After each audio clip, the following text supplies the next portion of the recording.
Welcome to Ebas Gallery channel. Lamborghini's history is full of ups and downs, ownership changes, and off-the-wall projects.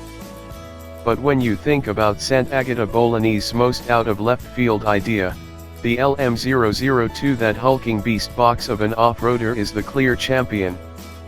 As Lamborghini prepares to introduce the Urus SUV, let's dig in and remember the bonkers bull that first blazed the trail. The genesis of the LM002 begins in the late 1970s, when Lamborghini was chasing a contract from the United States military to build a next-generation off-roader.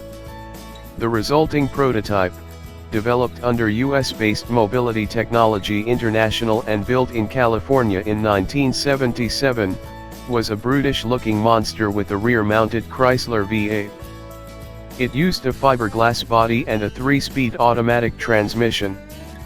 Despite being named the Cheetah, the all-terrain prototype was, nonetheless, too heavy, slow and clumsy to win the contract that eventually would go to AM General and its now iconic Humvee.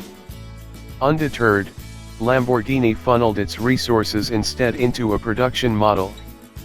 4 years later, a concept was ready, spearheaded under the supervision of engineer Giulio Alfieri. This time turning to an AMC-sourced V8, Lamborghini unveiled the LM001 concept at the 1981 Geneva Auto Show. The buzz was huge, but there was still a problem: the rear engine layout continued to constrain handling behavior. In preparation for the '82 Geneva show, Lamborghini got to work on the LMA002 concept. Starting with clean sheet chassis design, engineers moved the engine up front, and for good measure, chucked the V8 in favor of the Countach's 450 HP V12. It was time to start cooking with gas. By the time the production model launched in 1986, Lamborghini had worked out the kinks. For the body, the production LM002 used aluminum and fiberglass panels.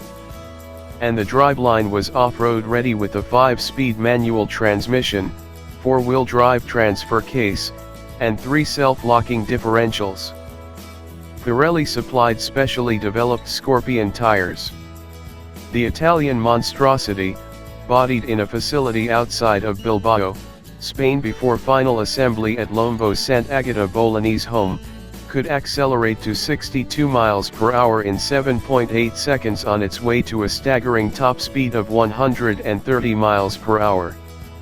At the same time, gradients greater than 120% were no obstacle. Test drivers at the time loved it. There were no rivals on the street for this kind of vehicle. It was extreme, recalls development driver Cosimo Nasali, in a statement. You could go in and out of ditches and into country fields and go on having fun. It transmitted emotions, pure emotions. It was a real Lamborghini, full stop.